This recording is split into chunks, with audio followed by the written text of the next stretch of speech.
Good morning. Welcome to this session of Gabelli Forward. It's a new way of learning from the Fordham University's Gabelli School of Business. My name is Sertan Kabadayı, and I'm the professor of marketing here at Gabelli School of Business. Today, we'll be discussing marketing to the socially distanced consumer. And it is my pleasure to moderate today's panel with a distinguished set of panelists. They will introduce themselves in a minute. Before we get started, this is a reminder that you can submit your questions during our panel using the Q&A as section. And then at the conclusion of the panel, you will be asked a couple of survey questions to evaluate your needs for better panels in the future. So without further ado, let's start the panel. First of all, Molly, Ryan, and Pat, can you please introduce yourselves very briefly, your current company and position? Sure. Molly? Hi, I am Molly Vandor. I'm the product director for the audience team at the New York Times. Thank you. Hey everyone, my name is Ryan McGinnis and I'm the product marketing manager for sponsored messaging at LinkedIn. Hey guys, my name is Pat Butkus. I'm the Director of Acquisition Marketing for Discovery's Direct-to-Consumer division. Thank you again for being here. So let's just start. The first question is for all of you. How are you seeing consumer behavior changes in your respective industries now that consumers are socially distanced and many have more digital online components in their lives? Yeah, I can start us off. So the media industry has had significant impacts from the effects of the pandemic. Firstly, if you look at the media industry and how revenue is generated, there are two main revenue streams, at least in the cable business where I'm from. There's the traditional affiliate revenue and the advertising revenue. And consumer behaviors have impacted both of these because of COVID-19. So on the affiliate revenue, that is the money that media companies are getting from distributors, more and more consumers are cutting the cable. It's happening at a slightly increased rate now with COVID-19 as they're trying to find areas to save money. And then from an advertising perspective, there are trickle-down effects from the airline industries, the travel industry, and others who have been really adversely affected. So we are seeing, especially in the beginning months of March and April, impacts on both sides of the revenue streams, but that has leveled off, especially on the advertising side. But my division in particular, that is the direct consumer space, we're seeing a lot more people stream. There's a lot more time that customers have to consume content. So it actually has been good in some areas. That's why you've seen some companies like HBO Max, Peacock, et cetera, accelerate their timelines for launching their new streaming services and have really impactful product launches. So all in all, major impact on the media industry. Yeah, thank you. Ryan, Molly, any?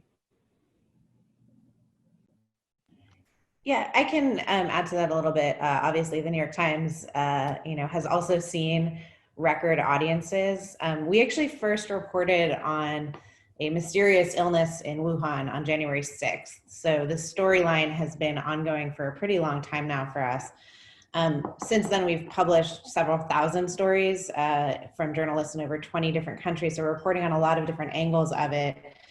And we've seen record audiences coming to the Times for news, information, and as the pandemic has gone on and it's become clear that this is going to be our lives for some time, also, service journalism, information about how to live in this moment, and not just kind of the day-to-day news updates. Obviously, broadly, the consumer trends have shown that people are really plugged in, actively consuming a lot of information, not just from the Times, but from authoritative news sources around the world. In our own Times reporting, we've also reported on how the pandemic has led to a real surge in usage of social services again. So Facebook, YouTube, Twitter, et cetera. Slack, House Party has come back around. And then obviously ways for people to stay connected. So, we're seeing a lot of Zoom and Hangouts and that sort of thing. So there's a real broader rise in kind of news and information consumption in time spent online, time spent connected to other people digitally. And as Pat said, also a real rise in people seeking entertainment and escape and stories beyond the pandemic. The other thing that's been interesting is to see people shifting back towards desktop and laptop screens after a big move towards mobile, and seeing more time spent broadly on, these canvases that can allow for different kinds of experiences where, as a product manager for the last decade plus, I've been thinking about how to make experiences great on a small mobile portable device. Now it's about how to make experiences great in these moments when people are really spending a lot more time at home. Yeah, thank you. Ryan? Sure. Yeah. So there are two things that I'm really paying attention to as a marketer during this time. The first thing is, how long are people working today? And so there are a lot of reports that people are working longer hours per day, on average as many as 3 hours longer a day than they would if they commuted into an office. And so that doesn't necessarily have to be time in meetings. It can be checking email and doing other things. And so as you think about kind of acquisition strategies and trying to market to consumers, you have to realize that, to Molly and Pat's point, they're spending more time on their phones or being connected to devices in some capacity, doing their jobs, or at least trying to stay connected online.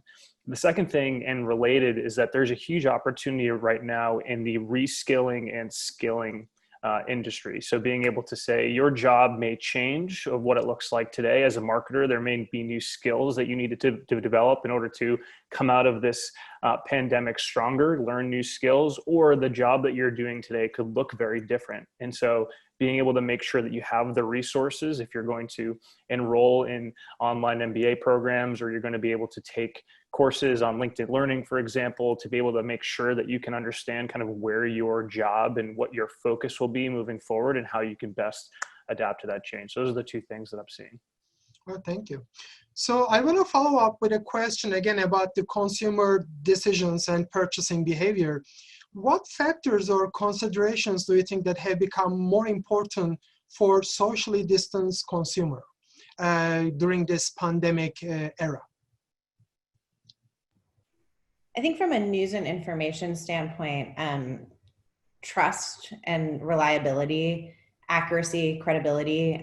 We've reported on this in the Times, but also Pew has done studies on this, and there's been reporting on this across the industry, that as the information consumption has risen significantly over the last few months, that rise has really especially benefited authoritative local news sites, established news sources, and authoritative sources of information like the CDC and Johns Hopkins.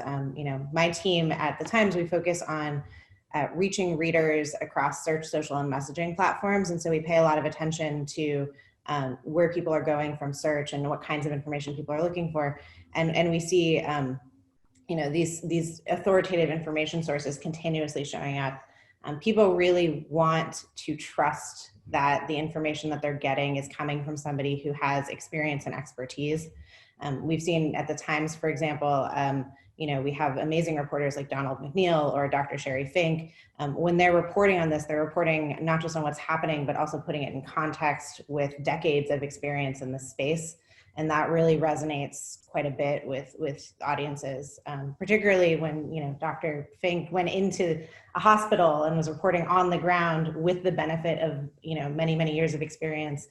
That combination of on the ground reporting and expertise has really resonated. Yep, thank you. Ryan? Yeah, sure.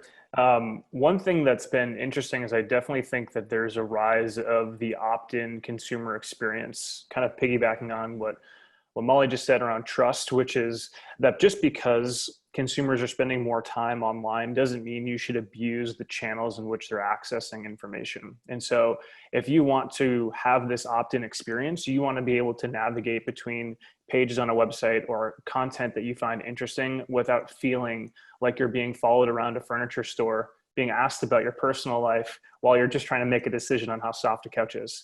And so that's definitely something that I think is really important in purchasing decisions, which is how can marketers be even more helpful and leverage these tools as more of their kind of overarching strategy, as opposed to distribution mechanisms that get themselves in front of the faces of people who are interacting with their brand. So definitely more of kind of, if you can deliver great experiences on the terms of the consumer when they want to have information in front of them or take action on their terms, that's going to be what helps you win. Okay, thank you. Pat? Yeah, I echo Ryan and Molly's point about building trust with the consumer being more important now than ever.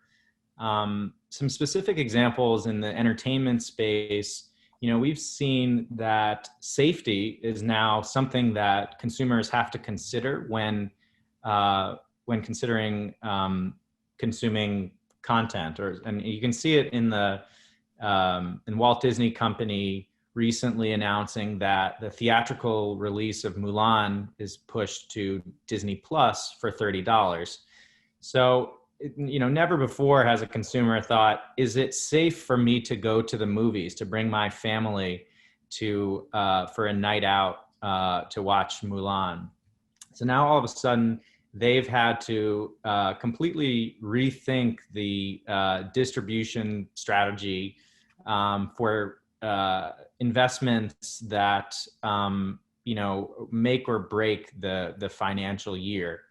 So again, all of these unprecedented times and circumstances are really accelerating a lot of the industry changes that have been projected decades down the road, but now we're actually seeing it happen right now in real time.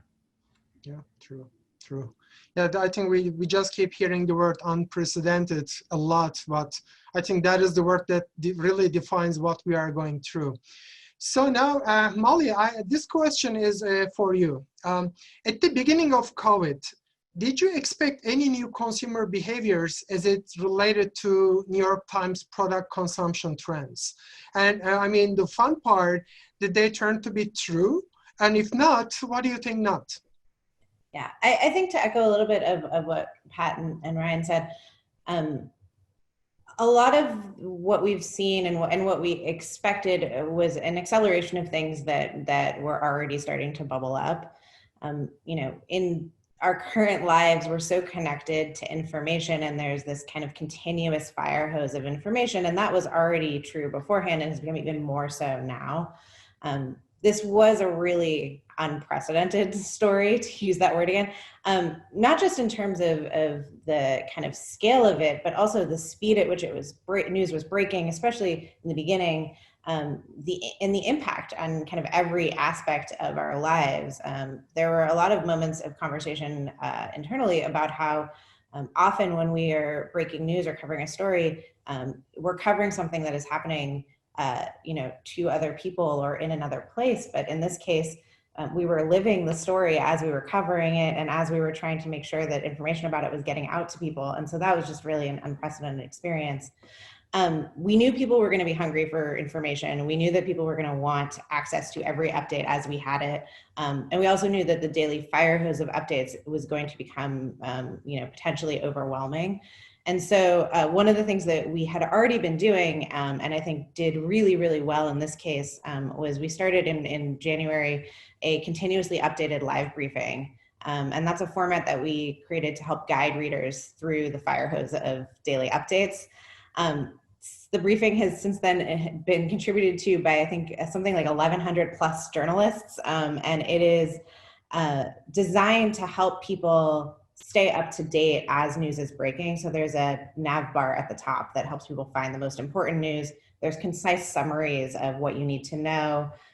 It obviously updates regularly as we have new information.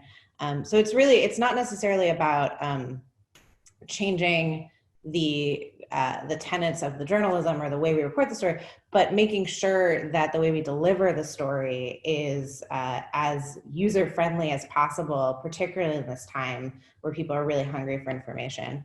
I think a couple of the other things that were really interesting as this unfolded, as I said, my team's main focus is on bringing our journalism to readers across search and social and messaging. We pay very close attention to things like Google Trends.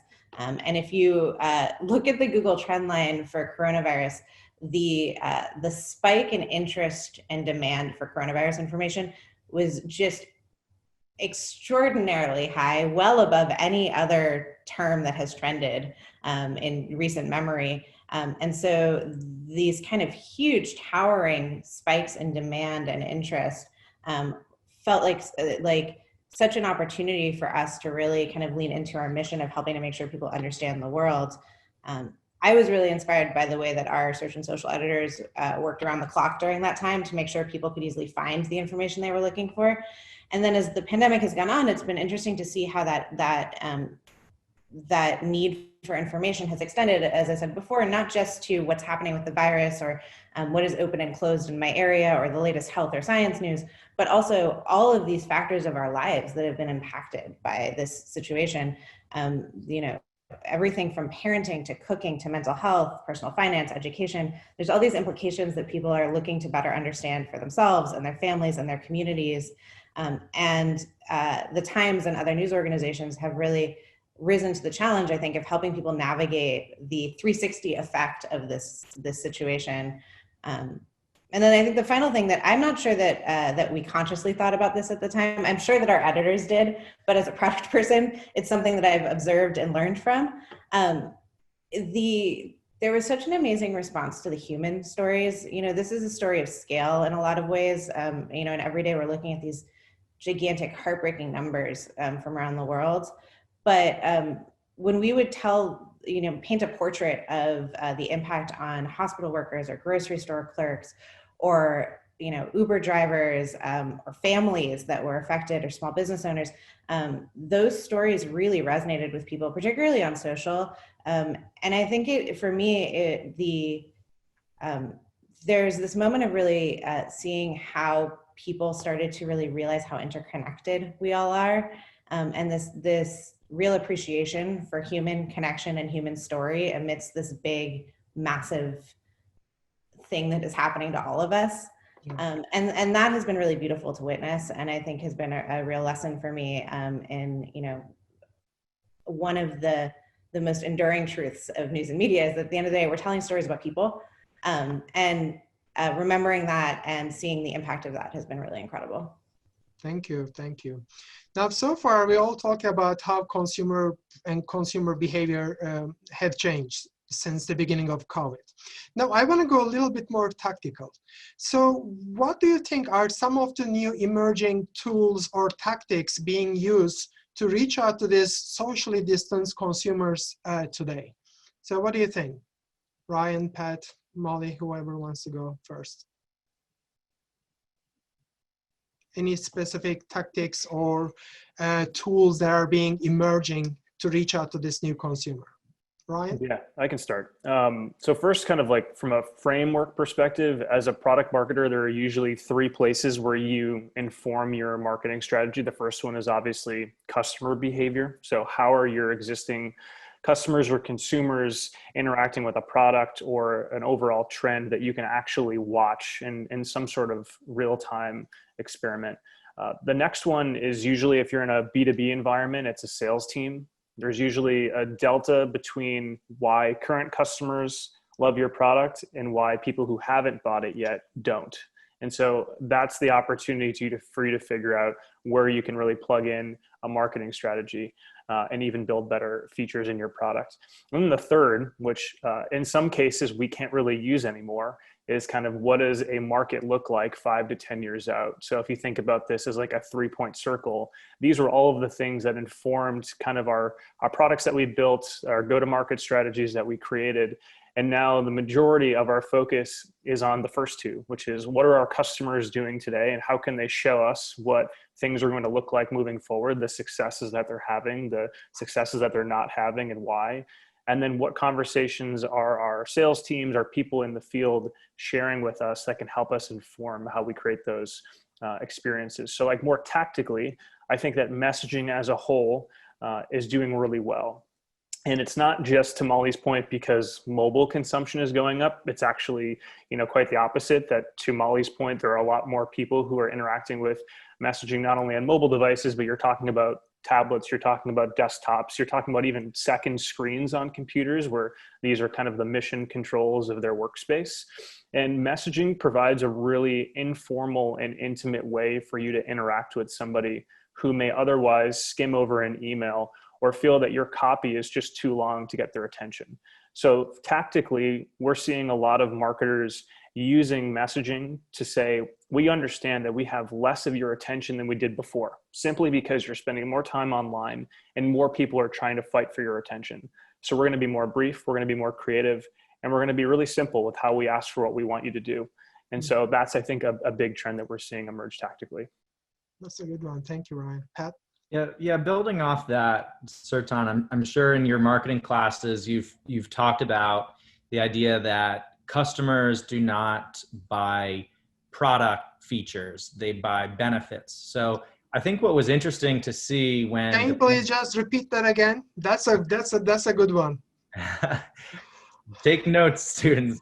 Customers do not buy product features; they buy benefits. So if it was really interesting to see from the creative side, when the pandemic really took shape, you saw advertisers pull off all of their long-running spots or new ad campaigns and switch them out to really be reflective of the time. So, as Ryan said, from a product development standpoint and where you're reaching customers, that has certainly been impacted, but also has the value propositions that from a creative standpoint, you're saying that that will entice users to pay attention and to purchase your product. The other thing I'll add is that in terms of reaching the new socially distant customer, as more and more of the time has shifted to digital devices, there is an opportunity there to reach them with the tried and true acquisition channels. That is, the Googles and the Facebooks of the world who dominate the digital ad marketplace. So that combined with the fact that some advertisers have pulled a bit of their spending, you can actually acquire users for cheaper. So now is a good time to steal market share because these platforms are auction based. Mm-hmm. Yeah, thank you. Molly, you have anything to add to these? Yeah. I mean, I think there's a few things that I've seen news organizations, including us, do in this moment. The first is really finding ways to be of use, and to fill in the gaps. So, for example, it became clear pretty early on that there wasn't a good comprehensive way of tracking all the coronavirus cases in the United States. And so Times journalists and engineers, including an engineer from my team, actually worked together to build a comprehensive data set of US coronavirus cases. And we've made that publicly available to researchers and scientists and government officials.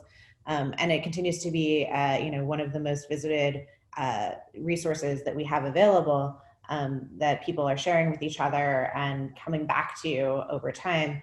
So figuring out where those gaps are that we can actually help leverage our resources to fill so that people have access to reliable information.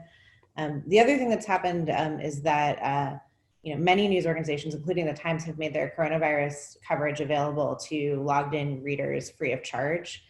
Obviously, many of us, our primary business model is subscriptions. But in this moment, unprecedented need for news and information, particularly in light of thousands of journalists, unfortunately, have been laid off or furloughed as a result of the coronavirus around the country. And so more than ever, it's important for people to have access to news and information. And I know that there's a push in the industry to figure out how to make that happen and how to balance the need to build a relationship with the reader and to support and sustain the quality journalism that we produce, but also make it accessible and available across the board. And that is something that that has been really interesting to see. And then I think kind of tactically, it's been really cool, frankly, to see our journalists experimenting with new formats and new ways of telling stories to meet people in this moment.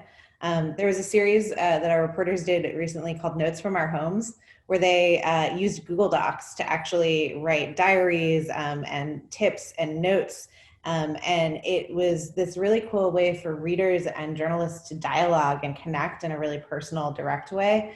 And so that kind of innovation coming out of this moment where people are looking for credibility and authority, but also a human connection, and ways to fill their time and ways to figure out how to live in this moment. That's been really cool to see. Thank you. Now, Ryan and Pat, I will go back to you. This is also kind of my personal interest for a long time, the marketing channels. So how have marketing channels changed since the beginning of COVID? Are some channels working more or better than the others, not just to acquire new customers, but to reach out to them or to get more customers? So what do you think? Yeah, I can start. On the B2B side, I think a large amount of budgets historically have been spent on events. So marketers will either go to events to speak, get their company in front of prospective buyers, get their executive team out there to launch a new product. Those things are all gone. It's even worse now if you had hosted your own event and that was a big line item with how you grew revenue. But now all of that budget is freed up to go into different channels right now that are more top of mind and more accessible to consumers. And so to Pat's point, a lot of the paid acquisition channels, the digital marketing channels that maybe historically have been a bit too competitive or expensive are actually great places for you to be investing right now, because there's a lot of marketers who are kind of in this freeze mode of what do I need to do? How do I reevaluate budgets next year given what's happening to me? That there's definitely kind of this take action first mover advantage that's happening all over again with a lot of these platforms that actually can deliver better results at lower cost for you. So I think that's the first thing. And then the second thing more tactically is I think email is becoming more and more of a dead communication channel because we're getting so many of them. If you think about what the best practices were for email when email first started to become like a core channel of marketers, it was like a 20% open rate was great. It was best in class, and a click-through rate that was really good was like 1% based on a huge email list. And now you're seeing better results on different mediums that you can reach even more of your customers for cheaper costs if you think about what time it takes to maintain those channels. So I think like tactically, I'm paying a lot of attention. Obviously, like LinkedIn as a platform has been doing extremely well. I'm on our messaging products, which have been seeing tremendous growth, because I think that when you take a medium that is really exciting, like LinkedIn in the inbox in particular, you're able to reach more of your target audience in an intimate way, in a familiar way that is actually constrained by how much of a message you can put in there. So only 500 characters or less in our newest messaging format, which is just a lot easier to consume than an email or a really long piece of content that you might read somewhere. So I think tactically, aside from investing more in these paid acquisition channels that are working really well, a lot of marketers tactically are taking advantage of messaging. And then I think SEO is still really important because people are spending a lot more time investing in their brand, kind of trying to make sure that the front of their house looks really good for when somebody wants to show up and walk inside. There still is an investment on this long-term play of, can your brand be helpful in the right moment, to Molly's point? And a lot of the best marketers are actually journalists or have some sort of communication background because they understand the importance of getting you the right information at the right time, being helpful, and then making sure that there is this digital storefront of information that's approachable. So those are also really helpful investments to make.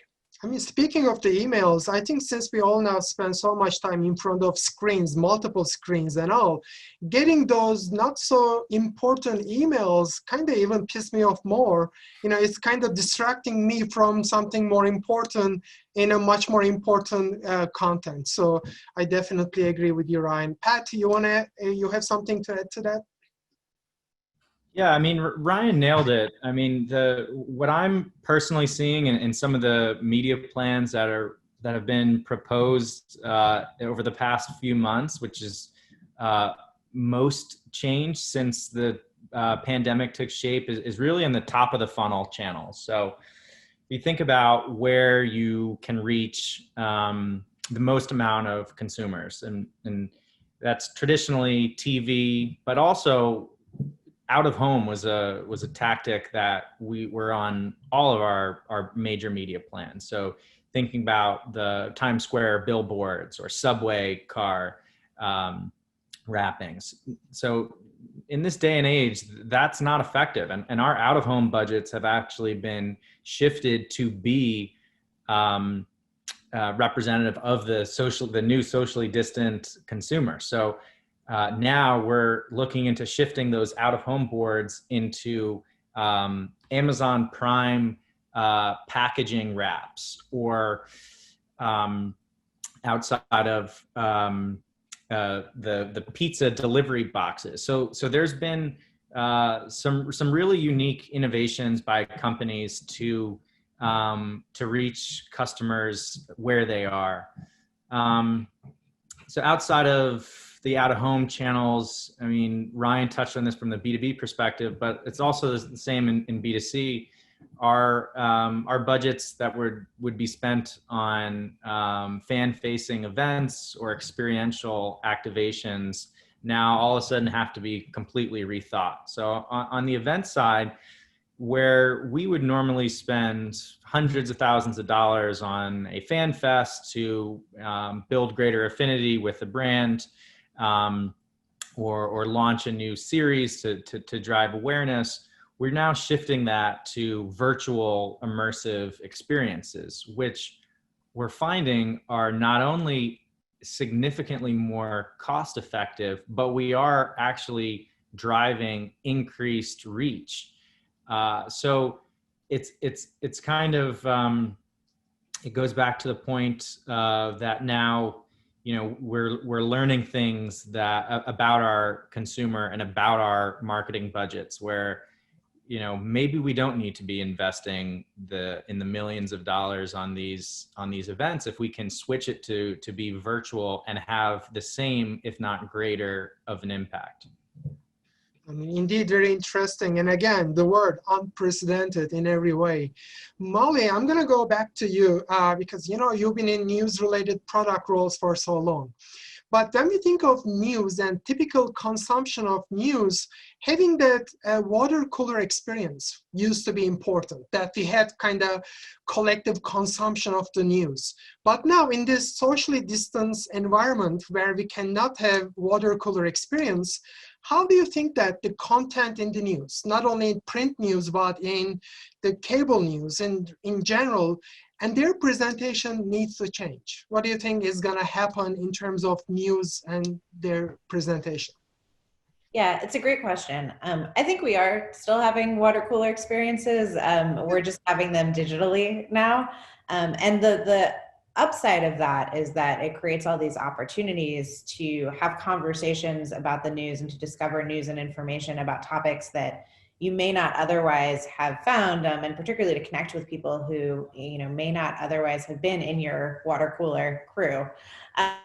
So I think there's a lot of upside to that. You know, obviously over the last however many years, news discovery has moved more and more to search and to discussion on social platforms. You know, many studies have come out talking about how people find news and information, and those are really powerful forces.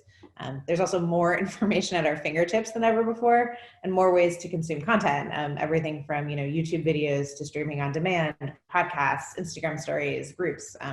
So I think that it creates an opportunity for news and media organizations to not just distribute information, but also create understanding and empathy, conversation, community, and in this moment in particular, help people understand the world even if they can't leave their homes.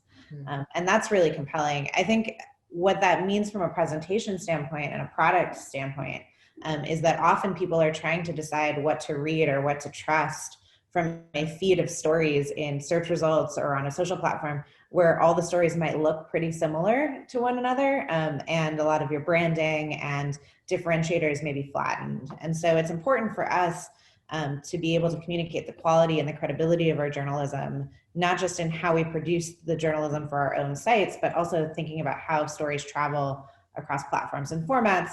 And to Pat's point, to think about how we can reach people where they are. So a good example of something that that I thought was really incredible during this pandemic is we had reporters on the ground in places like Baghdad and Tokyo who did these native Instagram stories reporting from their local environment on what it felt like to be on the street in Baghdad during the height of the early days of the pandemic, or what it felt like to be walking through Tokyo. And it really helps people to have that moment of experiencing the news in a way that is more immersive and personal than just watching it on a TV screen or reading it on in a newspaper. And that's been really I think a really cool, interesting opportunity. Our journalists have been doing Twitter threads talking about the story behind the story.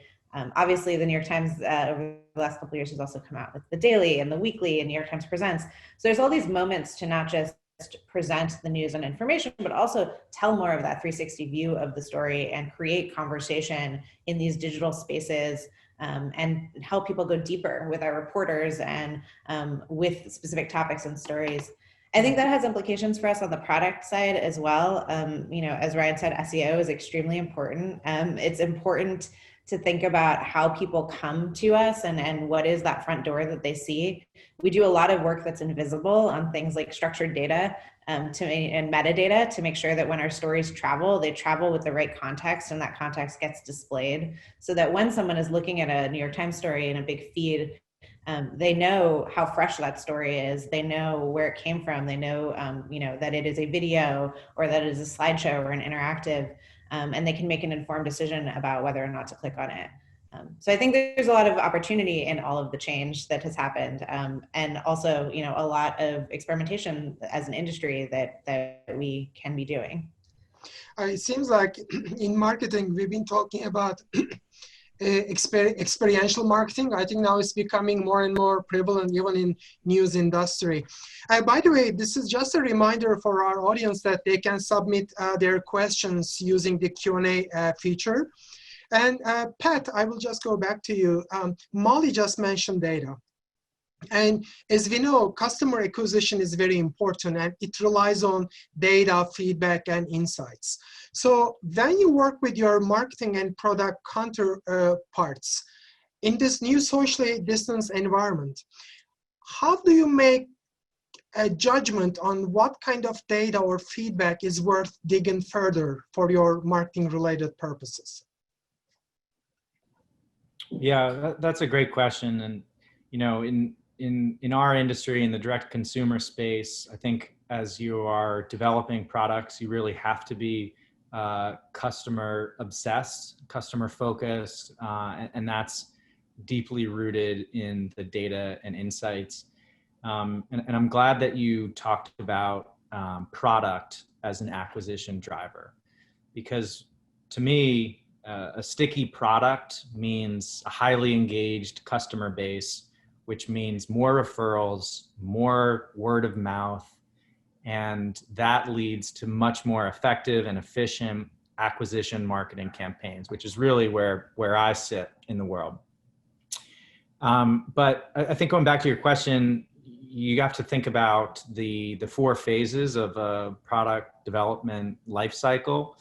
and see where customer feedback fits into all of those, and then how you can react to it. So first phase is the idea conception, and then you get into design, development, and finally service. So in the conception phase, that's where as marketers and product managers traditionally are using focus groups to receive feedback on an idea, or not even a beta product, an alpha product, just a germ of an idea.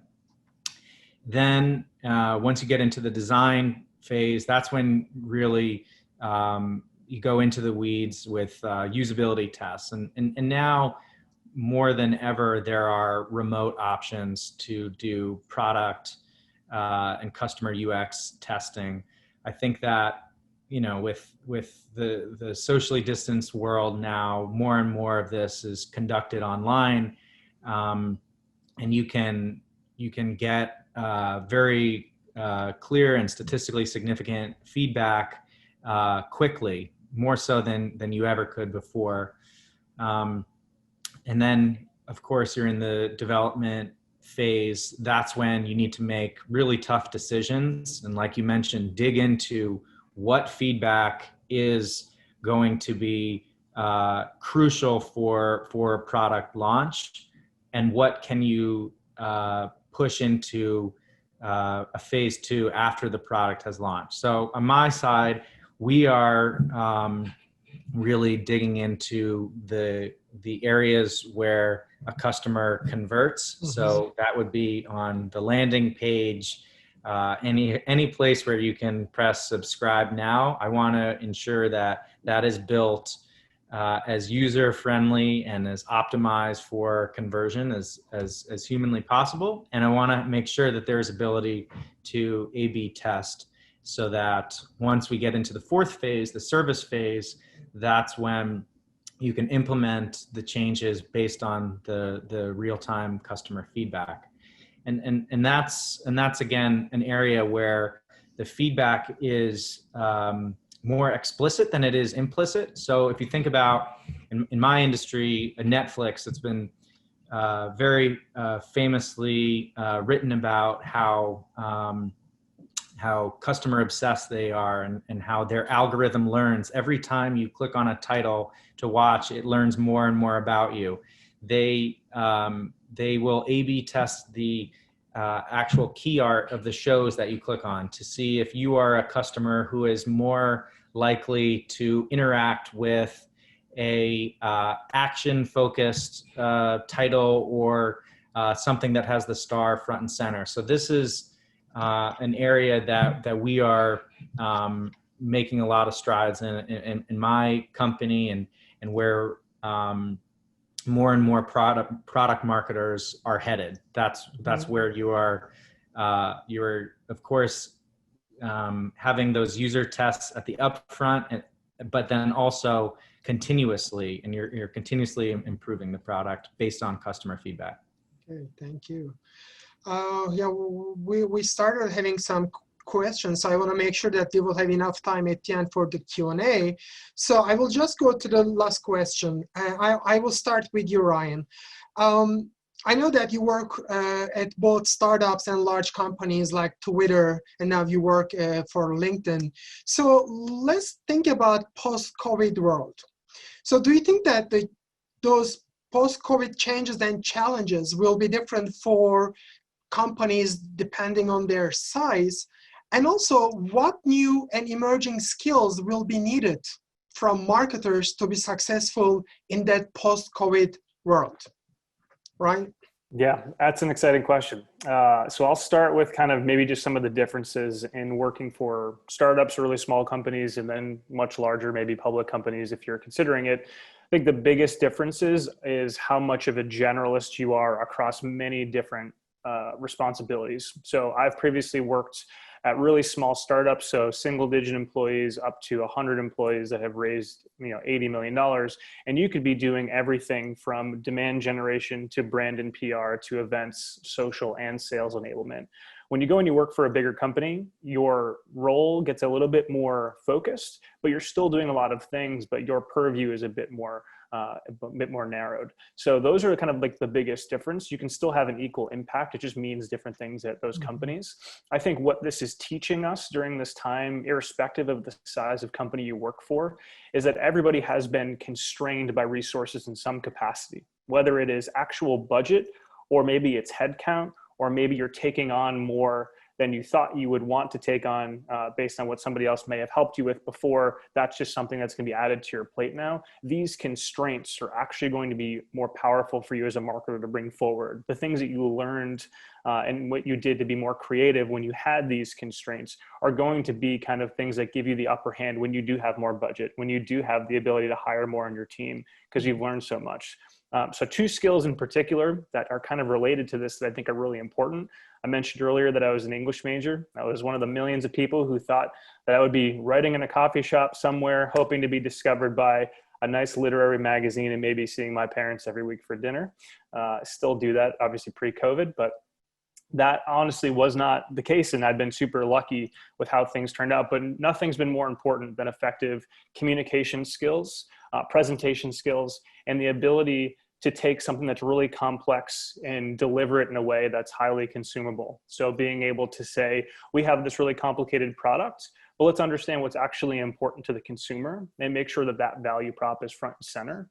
To Pat's point, people don't buy products, they buy benefits. And any way that you can surface those a lot sooner and make those really prevalent in your experience, the better. So effective writing, communicating, and presentation skills are the first. I think the second one is operations experience. So as marketers, we pay a lot of attention to top line revenue growth. How can we increase site visits? How can we increase leads for our sales team? How can we increase overall revenue?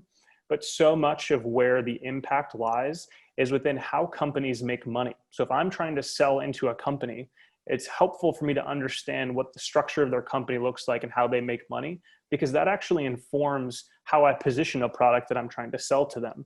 If I know certain things about their business are either really low margin or really sensitive cost related things that they might be a bit more receptive to, if you can help them solve that problem because it's eating up a big part of their budget or operations expenses, that's going to be something that gets you in front of a decision maker a lot faster. So I think understanding how businesses work and where they make money, and then in turn being able to effectively communicate your value prop to them in a way that resonates, are two things that are really helpful. Okay, thank you. Pat, Molly, any just very brief skills will be required? I mean, Ryan nailed it. He stole my answer too. I was going to say communication skills, but I will shift it to communication skills for aspiring marketers and your students who are out there. I think now more than ever, to really be successful in this environment, you have to be willing to put yourself out there. There is no longer the opportunity to catch up with somebody in the hallways, at the water cooler, for happy hours, anything like that. You really need to be willing to go put yourself out of your comfort zone, to reach out to people within your organization, outside of your organization, to network, because it's not going to come to you.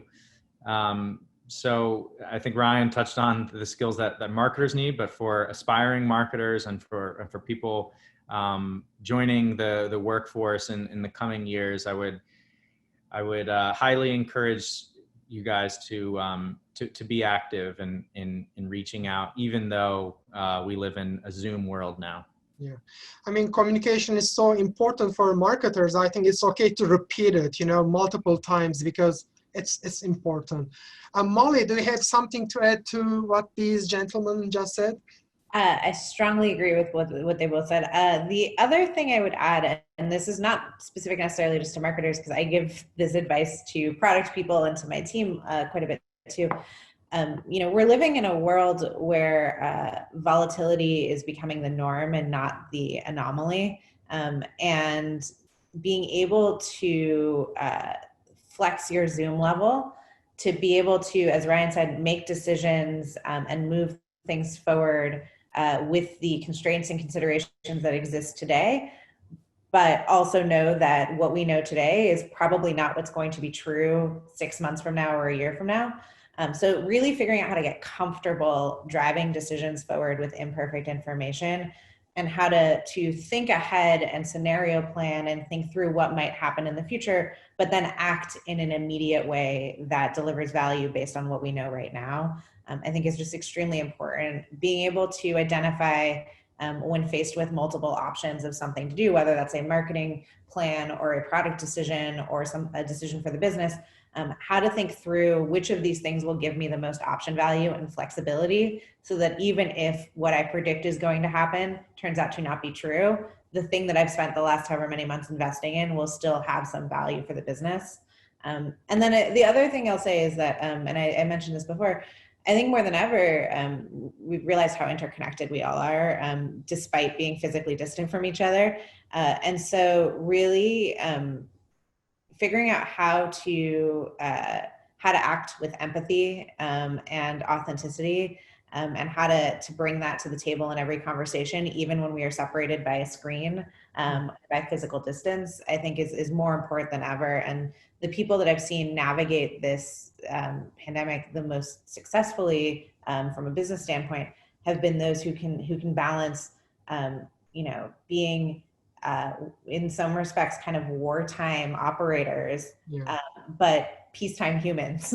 And so figuring out what that looks like for you is I think really important, and I imagine will continue to be important as we deal with the long-term ramifications of this unprecedented situation.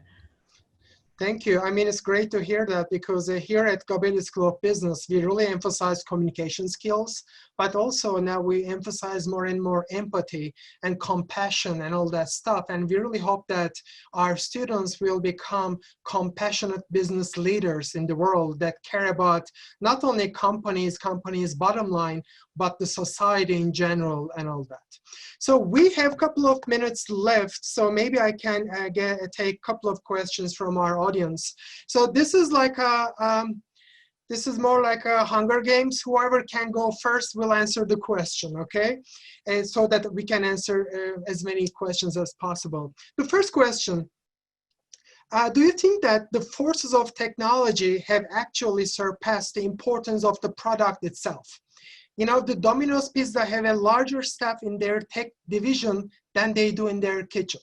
So it is technology versus the product itself importance. What do you say? I will say, working in the news business, our product is the journalism, but our product is also the technology that delivers the journalism.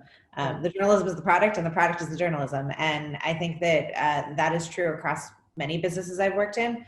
The way that people discover and consume and distribute your product is just as important as the product itself. And those, if you do really well in one and not really well in the other, you will be hampering yourself. And so those two things need to be thought about as part of a holistic experience for the end consumer. Mm-hmm. Great. I mean, Ryan, you want to add something to that?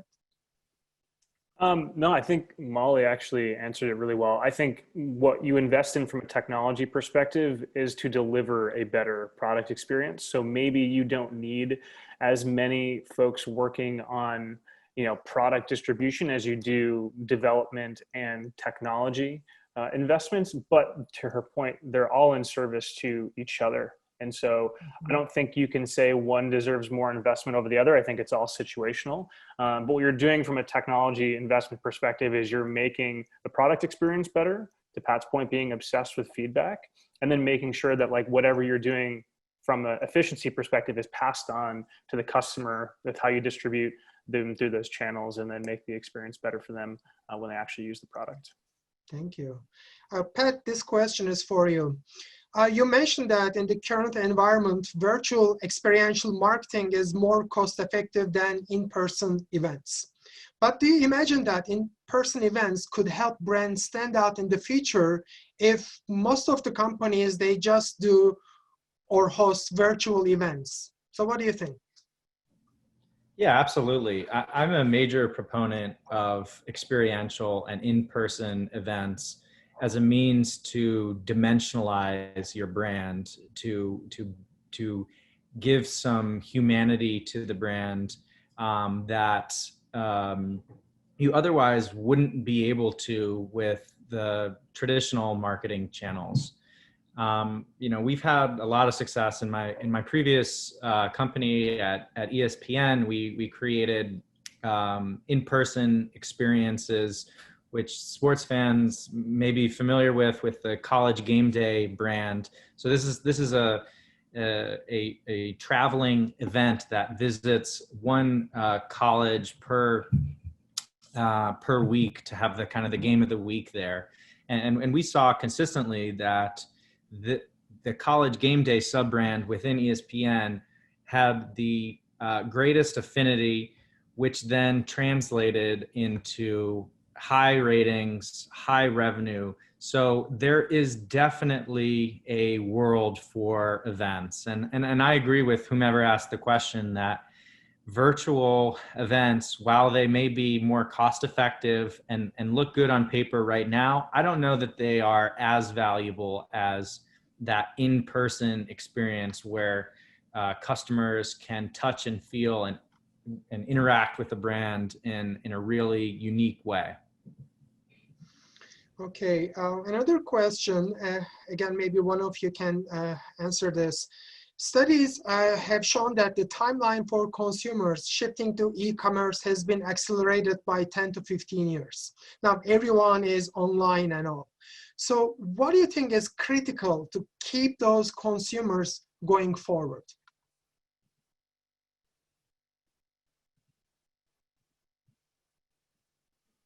Pat, do you want to take this since this is commerce focused, or? Sorry, would you mind repeating the question? Yeah, I mean, now with all this COVID, consumers shifted to e-commerce in large amounts. So going forward, what is critical to keep those consumers engaged with the technology and digital environment? I mean, I think that what was important pre-COVID is important now, and it's really everything that we discussed. It's building a product for the customer's needs. It's being reactive to customer feedback. I think the shift to e-commerce is, again, going back to what we said. It's the changes that have been written about for industries have now been accelerated with the pandemic. So, you're seeing brick and mortar stores shut down and in favor for e-commerce destinations. So the companies that are doing well are the ones who invested in their digital infrastructure years ago, and the ones who are suffering are maybe those that are over-levered and overexposed to traditional brick and mortar. Thank you. And the last question. Now I want you to look at your the crystal balls. We talk about so many changes happening because of COVID. So which one of these changes do you think will stick in the post-COVID world, in that new normal, in terms of consumer behavior and marketing?